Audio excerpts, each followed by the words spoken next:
Bonjour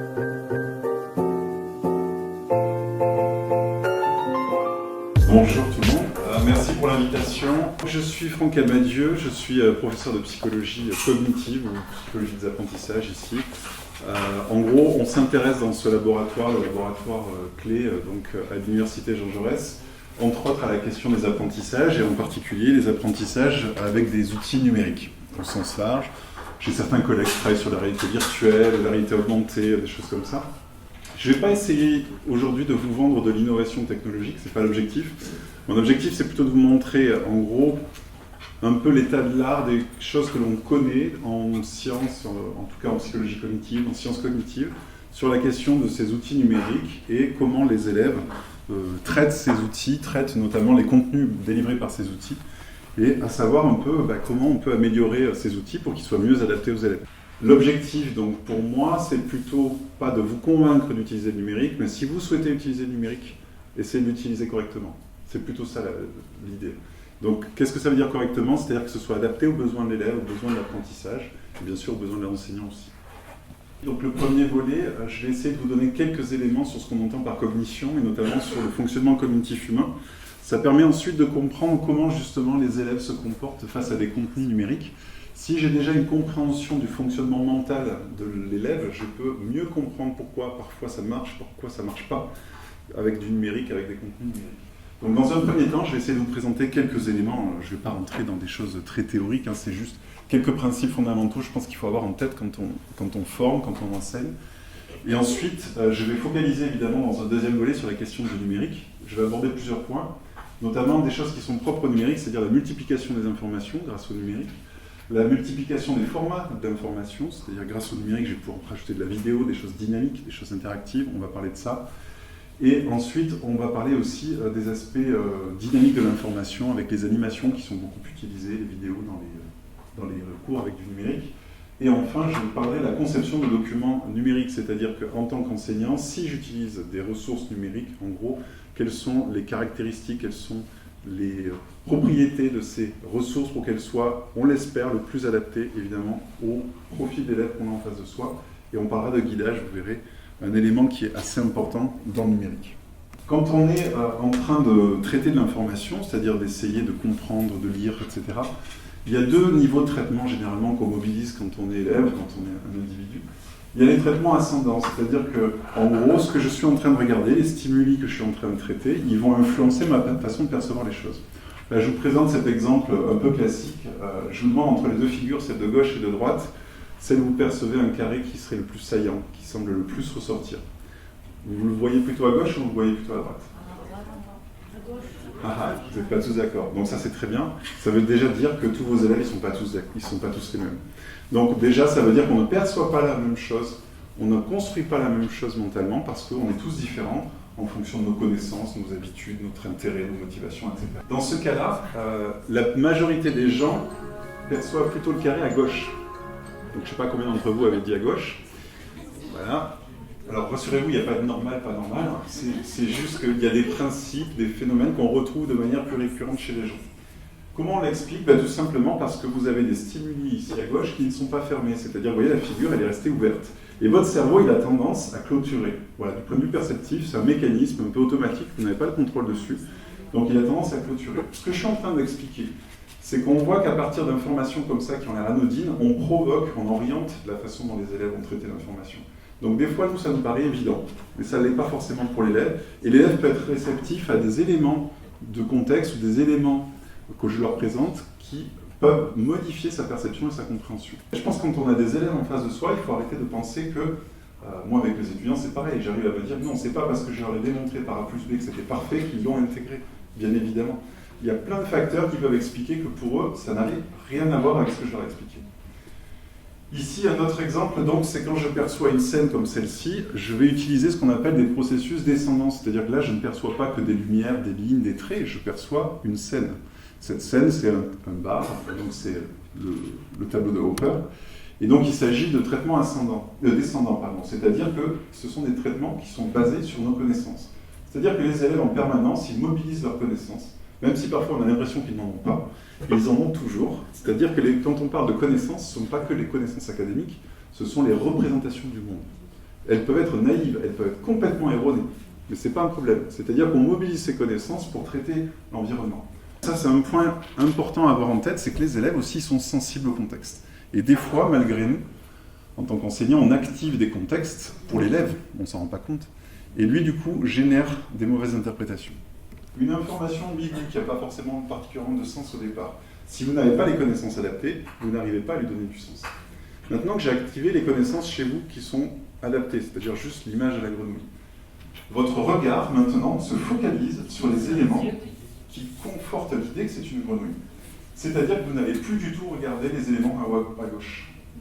Votre regard focalise et biaisé, si vous voulez, il cherche à confirmer ce que vous pensez. Donc ce que je suis en train d'expliquer, c'est que quand vous activez une connaissance, une idée, une hypothèse, vous avez tendance à focaliser sur les éléments qui viennent confirmer ce que vous pensez, mais au détriment du reste. Donc à la fois, ça peut être pertinent ici parce que ça permet de donner du sens à une image. Plus vous donnez de sens aux choses, plus c'est facile de les mémoriser. Mais l'inconvénient, c'est que vous focalisez toujours sur les mêmes choses. Mais nos connaissances, vous l'avez vu, en fonction de ce qu'on pense, du contexte, va influencer énormément la façon dont on interprète les choses. Mais vous allez voir que tout ça, c'est lié aussi à l'attention. Donc en gros, ce que je veux essayer de vous démontrer ici, c'est que vos élèves, mais quand je dis vos élèves, c'est vous, c'est moi, c'est tous les êtres humains, on a des capacités attentionnelles extrêmement mauvaises. On a des capacités limitées en termes d'attention, donc de nos... en termes de capacité cognitive au niveau attentionnel. Donc vous allez voir pourquoi je vous parle de tout ça, puisque vous allez voir que le numérique, il va y avoir beaucoup d'informations. Donc ça va solliciter des capacités attentionnelles importantes. On s'aperçoit que l'être humain a tendance, quand on parle de concentration, à focaliser sur certaines informations. Et un principe de base dans l'attention humaine, c'est que quand vous êtes focalisé sur quelque chose, vous inhibez le reste. Alors je continue. Une autre distinction importante chez les élèves, c'est les processus cognitifs contrôlés et les processus cognitifs automatiques. Alors je vais essayer de vous faire une petite démonstration après. Alors qu'est-ce que c'est les processus contrôlés ? C'est que on va en fait conduire intentionnellement, consciemment, donc des processus, donc traiter des informations. C'est un peu ce qu'on appelle les apprentissages explicites, si vous voulez. C'est-à-dire que l'élève, quand il rentre en classe, il est dans un mode explicite. Il faut se concentrer, il faut écouter, il faut prendre des notes, il faut essayer de comprendre, il faut essayer de mémoriser, il faut essayer de produire, d'échanger. Il est dans une démarche explicite. Ça veut dire que ça demande un effort cognitif. Ça mobilise des ressources mentales. Comme le fait de m'écouter en ce moment, vous êtes dans un mode actif, un mode contrôlé qui demande donc de l'attention. Et on va distinguer des processus automatiques. Les processus automatiques, ce sont des traitements que vous allez mettre en œuvre, mais de manière automatique, sans forcément en avoir conscience, sans forcément avoir l'intention de les mettre en œuvre. Donc ça exige généralement peu de ressources mentales. Parce que ça explique beaucoup de difficultés des fois, pour les élèves. Voilà, donc généralement c'est assez rapide et peu sensible aux distractions. Donc en gros, lorsque nous percevons plus largement, lorsque nous traitons de nouvelles informations, nous avons tendance à les transformer de manière à ce qu'elles soient plus cohérentes avec nos connaissances en mémoire. Maintenant que vous avez un peu tous ces éléments, sur le fonctionnement cognitif humain et des apprenants, on va essayer maintenant de focaliser un peu sur la question du numérique. Alors, le numérique, pareil, il y aurait tellement de choses à dire, je ne vais pas tout dire. Il y a un petit bouquin qu'on a fait avec André Tricot il y a quelques années, qu'on va rééditer cette année, on est en train d'actualiser, de rajouter des chapitres. On a essayé de relever un ensemble de mythes autour du numérique, quand on est formateur, quand on est enseignant. Et on est allé voir dans la littérature scientifique si oui ou non c'était confirmé ces mythes. Est-ce qu'il y avait une part de vrai? Est-ce que c'était complètement des mythes? Ou est-ce que c'était tout à fait plausible? Donc, par exemple, les élèves vont être plus motivés quand on leur présente du numérique. Donc on va introduire des outils numériques dans la classe. Ouais, ils sont très contents, très motivés. Ça, je pourrais vous en parler. On a fait des études là-dessus, mais je n'ai pas prévu d'en parler aujourd'hui. On devient plus autonome avec le numérique. C'est grâce au numérique que les élèves, maintenant, ils savent faire tout seuls. Ils n'ont plus besoin que l'enseignant soit derrière. Voilà, je suis complètement d'accord. Donc effectivement, ça, c'est des mythes. Donc on pourrait en parler. D'ailleurs, je vais en parler un petit peu dans des exemples que je vais présenter. On apprend mieux en jouant, etc. Vous savez, les serious games, très à la mode, etc. Donc on essaie de déconstruire un peu certains mythes et on essaie de ramener à des choses un peu plus rationnelles. Alors la multiplication des sources, donc multiplier les chemins d'accès à l'information. Donc vous avez une théorie dans les années 90 qui s'appelait la théorie de la flexibilité cognitive, qui disait en gros, grâce aux hypertextes, le fait de pouvoir cliquer, de pouvoir parcourir l'information dans tous les sens, Ça va nous aider à explorer et traiter les informations selon les besoins spécifiques de l'élève. C'est-à-dire que grâce au numérique, vous créez plusieurs chemins. Donc forcément, il y aura le chemin adapté pour chaque élève ou chaque profil d'élève. C'est une théorie, hein. Je n'ai pas dit que c'était un constat. Donc ça, c'est la théorie. L'autre idée, c'est que si vous multipliez les parcours, c'est-à-dire qu'un même élève va prendre différents parcours pour accéder à une même information, vous allez enrichir sa base de connaissances, vous allez enrichir ses représentations. C'est-à-dire qu'il n'a pas qu'une seule façon d'attaquer un problème, il a plusieurs façons. Quand vous laissez des élèves seuls face à des documents hypertextes, en gros, vous générez beaucoup de difficultés. Et vous avez généralement des performances qui sont moins bonnes que le papier traditionnel. Alors vous allez voir, c'est un peu plus subtil, mais en gros, c'est l'idée. Pourquoi? Parce que vous mettez l'élève dans une position où il doit prendre des décisions. C'est-à-dire, est-ce que je clique sur ce lien ou est-ce que je clique sur ce lien? Ce n'est pas forcément évident de savoir sur quel lien on doit cliquer. Ça demande d'avoir une bonne connaissance du contenu sur lequel je travaille, ça demande d'avoir une bonne connaissance de soi-même aussi. Ça, j'ai compris, maintenant, tiens, je vais aller voir ça parce que je pense que je vais trouver telle information qui va m'aider. Donc ça, c'est compliqué pour les élèves. Il faut organiser son parcours, c'est complexe, se représenter le document. Ça a dû vous arriver, des fois, vous ne savez plus où vous êtes sur le site web, vous êtes sur un site web, et j'étais où là, c'était dans le chapitre, ou je ne sais plus sur quel article, on se perd. Ben, les élèves, c'est pareil. À un moment, ils se perdent, ils ont une mauvaise représentation du document, sa structure et de leur position dans le document. Établir des liens entre les informations. À force d'avoir des liens, des clics, vous ne savez plus quels sont les liens entre les informations. J'ai cliqué sur telle page, mais en fait, c'était quoi le lien avec la page précédente? Donc en fait, vous créez des ruptures de sens, et parfois il faut reconstruire le sens, et ce n'est pas évident pour les élèves. Et il faut donc maintenir la cohérence de lecture, parce qu'à force de passer du coq à l'âne, c'est difficile de maintenir, vous l'avez vu tout à l'heure avec l'histoire des ballons, si vous n'arrivez pas à mettre bout à bout les informations et à donner la cohérence, vous les oubliez. Ben, l'élève, c'est pareil. Si il est parti dans une lecture où il passe du coq à l'âne en permanence, il ne peut pas mémoriser. Pour utiliser efficacement des hypertextes, ben, il faut être un super élève. C'est-à-dire qu'il faut avoir des bonnes compétences. Des bonnes compétences, habitudes de lecture. Et ça, on le voit, on a fait des études avec des élèves de seconde il y a quelques années, ça explique énormément de différences entre les élèves. Si vous découvrez le domaine, si vous êtes novice, c'est mort. C'est pas possible. Ok, ensuite, les ressources propres à l'activité, ça c'est intéressant. Ça c'est le modèle de Jean-François, oui je le cite, il est là-haut. C'est le modèle de la tâche, c'est-à-dire comment l'élève se représente la tâche. C'est-à-dire quelle est son interprétation de l'objectif et quelle est son interprétation de ce qu'il doit faire. Et on s'aperçoit que chez les élèves, c'est extrêmement différent quand ils sont dans des documents extrêmement complexes, parce que vous avez plein d'activités différentes derrière.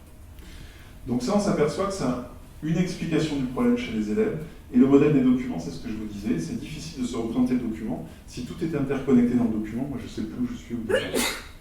Donc ce que je suis en train de vous dire, c'est qu'il faudra, je reviendrai dessus, faire des documents simples et structurés, et éviter des liens dans tous les sens. Ce que les travaux nous montrent, c'est que ce qui marche bien, c'est quand vous avez une information multimédia. Alors qu'est-ce que j'entends par multimédia? C'est pas le côté numérique là. C'est le côté, je combine de l'information picturale, c'est-à-dire une image, un schéma, un graphique, ce que vous voulez, je vais le combiner avec de l'information verbale, et cette information verbale, soit c'est du texte, soit c'est un discours oral. Ok? L'idée, c'est que si vous combinez les deux, vous augmentez la mémorisation et la compréhension. Votre cerveau, justement, votre mémoire, elle est faite pour travailler simultanément sur le visuel et l'auditif. C'est exactement ce que je suis en train de faire là. C'est-à-dire que ce que je suis en train de vous dire, c'est que moi, en tant qu'individu, je suis un objet multimédia. Vous me regardez, j'utilise les gestes, ça participe, et vous écoutez le discours, donc je suis un objet multimédia. Donc pas besoin de super machine en cours, vous pouvez dire à vos élèves, je vous fais un cours multimédia. Ça marche. Donc, ça c'est intéressant parce que vous l'avez aussi dans les bouquins. Il n'y a pas besoin forcément d'avoir un ordinateur. Mais avec les ordinateurs, l'avantage qu'on va avoir, c'est qu'on va pouvoir passer par des modalités sonores. Et alors ça, on améliore encore plus normalement les performances. On peut aider à sélectionner. Première chose, c'est une difficulté classique dans le numérique, c'est qu'on laisse l'élève face à une masse d'informations, des informations dynamiques. Il faut d'abord l'aider à sélectionner l'information. Et ça peut être très simple. Je vous présente les résultats d'une étude d'Éric Jamet, que j'aime bien, qui montre par exemple ici, vous avez un modèle de la mémoire humaine, et vous avez une voix qu'on n'entend pas ici, une voix qui explique justement le mécanisme de la mémoire. Et vous avez deux situations, soit l'élève est laissé sans guidage particulier, soit tout simplement, vous voyez, on met en couleur le module à un moment dont on est en train de parler. C'est pas grand-chose, hein, c'est ce que font les enseignants quand vous allez au tableau et que vous faites comme ça. C'est un peu le même principe. Vous pointez tout simplement une information pertinente à inventer. Et les résultats montrent qu'effectivement, ça a aidé à mieux mémoriser. Ça a servi, mais ça n'a pas forcément servi pour l'apprentissage profond. C'est-à-dire que mémoriser, c'est une chose, mais après comprendre, avoir des connaissannes qu'on peut remobiliser pour résoudre des problèmes, c'est autre chose. Et là, on s'aperçoit que pour mémoriser, ça a aidé les élèves, enfin les étudiants en l'occurrence ici, mais ça ne les a pas aidés à mieux comprendre en profondeur. Donc il faut aller plus loin dans le guidage. Mais c'est déjà un préalable. Donc ça veut dire qu'on est déjà, en aidant les élèves à sélectionner l'information, on les aide à apprendre. Maintenant, il faut les aider à organiser l'information. Mais surtout, c'est ça qui est le plus intéressant, vous les aider à transférer. C'est-à-dire que comme ils ont bien compris le cours, ils sont capables de le remobiliser dans une autre situation pour résoudre des problèmes notamment. Donc quand l'élève est capable de résoudre, de remobiliser la connaissance dans une nouvelle situation, c'est que généralement il a appris en profondeur. S'il n'est pas capable de... Il peut vous rappeler le cours, mais il n'est pas capable de remobiliser la connaissance comme il faut. Donc là, on voit bien que juste le fait d'avoir aidé les étudiants à organiser mentalement les informations avec ce petit plan, c'est pas grand-chose. Ça les a énormément aidés, alors que c'était un document multimédia, j'ai pas précisé, il y avait une voix, etc. Voilà, c'était un vrai document multimédia. Donc, on voit que ça marche. Vous présentez des choses un peu complexes du cours, organisées de manière complexe, avec toutes les relations complexes. Vous dites, allez, tant pis, je vais présenter les choses de manière beaucoup plus simplifiée. Tant pis, je vais trahir un peu la réalité de temps en temps. Et je vais présenter ça aux élèves. Qu'est-ce qui se passe? Alors là, on avait fait étudier le cycle de réplication du VIH à l'époque. Et donc, ce qu'on montre tout simplement, c'est qu'ici, on a une carte, si vous voulez, on peut cliquer sur chaque partie du cours et on accède au cours. Donc, c'est un lien hypertexte, si vous voulez, c'est des hypertextes, mais structurés. Et comment on a aidé l'élève, enfin ici, je ne sais plus si c'était des élèves ou des étudiants dans cette étude, on les a aidés à bien se représenter la structure du cours, tout simplement. Comment il était organisé, où on était, et tout de suite, ça les a aidés à construire une représentation un peu profonde du cours, et on a amélioré les performances. Et on a même montré que, en gros, quand les élèves étaient face à une organisation assez complexe, plus ils avaient de connaissances dans le domaine, évidemment, plus ils étaient bons, plus ils se débrouillaient par rapport à des novices dans le domaine.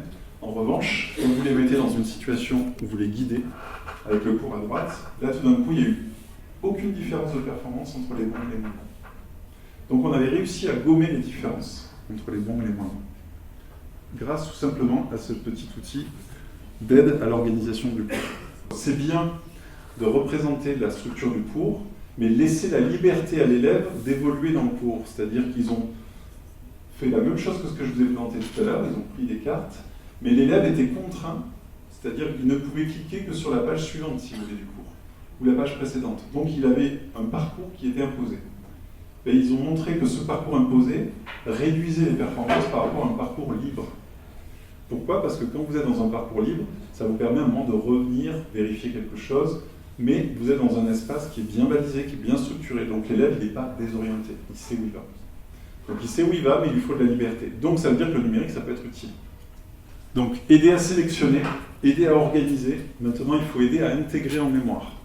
Aider à intégrer en mémoire, ça veut dire quoi? Ça veut dire qu'il faut essayer de connecter les informations, et notamment les informations qui sont issues de différents formats, différentes sources. Donc ici, il y a un principe de guidage d'instruction que nous, on a testé plus ou moins dans d'autres études aussi, qui marche bien. On demande d'abord, dans un premier temps, avec des animations, vous voyez, vous présentez une vidéo à des élèves. Dans un premier temps, vous dites, voilà, vous visionnez la vidéo et vous focalisez sur les informations principales. En gros, qu'est-ce qui compose la vidéo? N'essayez pas de comprendre. L'objectif, c'est juste d'identifier les éléments importants de la vidéo. Dans un deuxième temps, on revoit la vidéo. Mais cette fois-ci, on va focaliser sur les relations entre les informations. Expliquez-moi les relations entre A et B que vous avez identifiées. Troisième étape, explication donc, sur ces relations, c'est-à-dire maintenant on va tout connecter tout ensemble et on explique le mécanisme global. Les principes pour les animations pour qu'elles soient plus efficaces. Alors, vous pouvez me faire confiance, en tout cas, c'est les conclusions de pas mal de travaux. Faire des pauses intégratives entre les unités, ça veut dire quoi? C'est que j'arrête à un moment la vidéo pour que l'élève ait le temps de construire mentalement le sens. C'est-à-dire qu'à un moment donné, et là je fais l'erreur, je vous dis vous avez compris, vous dites oui, ça c'est une erreur classique. C'est-à-dire que sur le moment vous avez compris, 3 secondes plus tard, je vous parle d'autre chose. Donc en fait vous avez oublié, vous n'avez plus compris ce que je vous ai raconté. C'est le risque.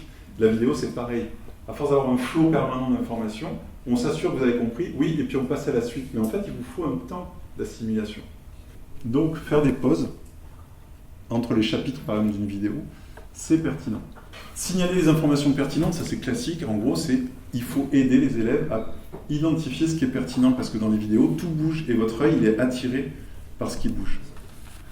Donner des buts spécifiques pour la compréhension. Alors ça, c'est un fondamental, je dirais, en pédagogie. Mais des fois, on l'oublie parce qu'on pense que l'outil est tellement bien conçu, que le contenu est tellement bien écrit, que ça suffit. Et en fait, non. On s'aperçoit que même un très bon cours, très bien construit, il faut arriver à donner des instructions qui soient adaptées pour que l'élève en fasse quelque chose. Alors, en conclusion, il y aurait plein de choses à dire, plein de choses à discuter.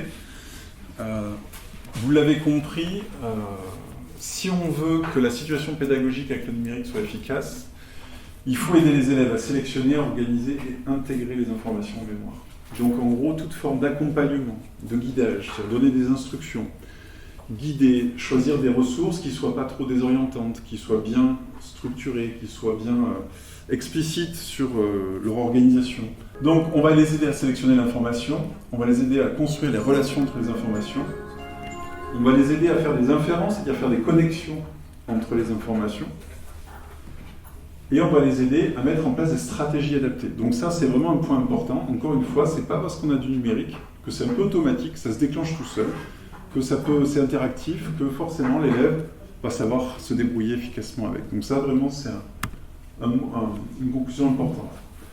Autre conclusion importante dans ce que j'ai un peu évoqué, alors je ne l'ai pas trop développé, donc je vais dire un mot là-dessus, parce que c'est une question qui revient parfois. C'est finalement, est-ce que le numérique, c'est une bonne chose parce que ça rend les élèves actifs? Alors déjà, la question que je vais vous poser, est-ce que les élèves sont plus actifs avec le numérique? Je ne le crois pas. Donc je vous l'ai dit avec la vidéo, concrètement, la vidéo, on remarque que la plupart des élèves sont extrêmement passifs dans leur façon de visionner une vidéo. Alors quand j'ai présenté des fois des éléments de guidage à des enseignants, parfois on m'a dit, mais donc vous nous dites qu'il faut simplifier, mâcher le travail, oui c'est ça l'expression. Vous voulez qu'on mâche le travail des élèves? Non, il ne faut pas mâcher le travail des élèves, il faut juste leur enlever les informations qui ne sont pas directement pertinentes pour leur apprentissage. Et on sait qu'il y en a énormément. Donc en fait, laisser l'élève se débrouiller parfois, ça n'est efficace qu'avec des bons élèves. Les élèves qui sont en difficulté pour plein de raisons, parce qu'ils n'ont pas assez de connaissances, parce qu'ils manquent d'habileté sur certains niveaux, eux, ils ont besoin d'être extrêmement guidés. Et alors, je finis là-dessus. Donc ça veut dire quoi en termes dans notre métier d'enseignant, dans notre métier de formateur? Ça veut dire que quand on utilise le numérique, ce que certains travaux montrent, on a tendance, en tout cas les enseignants qui se mettent à utiliser pas mal le numérique, à être dans une pédagogie un peu moins transmissive. C'est-à-dire on est un peu moins dans ce que je suis en train de faire. On arrête de parler seul face à un parterre d'élèves, on les met un peu plus dans des activités. Après, ça ne veut pas dire que les activités elles sont forcément bonnes et adaptées, c'est pas ça que je dis.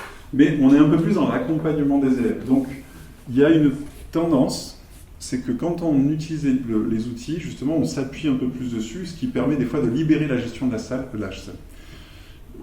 libérer la gestion de la classe, c'est-à-dire qu'à un moment, l'élève peut être un peu en autonomie avec certains outils, ça dépend des outils, encore une fois, ce qui permet des fois de gérer d'autres élèves et de faire de l'accompagnement un peu plus individualisé, alors qu'on pouvait moins le faire quand on avait toute la classe à gérer, sans, on va dire, des outils qui accompagnaient un petit peu. On peut faire aussi de la pédagogie différenciée, il y a des travaux là-dessus qui deviennent intéressants, c'est qui montrent, justement, vous avez certains outils, c'est l'enseignant après, qui va les paramétrer, qui va choisir, etc., qui peuvent accompagner et être un peu plus adaptés à l'évolution de certains élèves.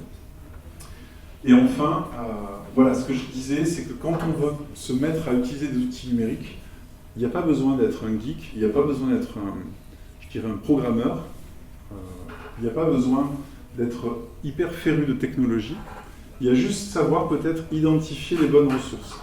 Et quelque chose qui marche, il me semble très bien, c'est le partage entre pairs. Les communautés de pratique, moi je pense, c'est ce que je prône en général quand les gens souhaitent utiliser le numérique. Merci. Merci à vous. Merci à vous. Je vous souhaite un bon retour.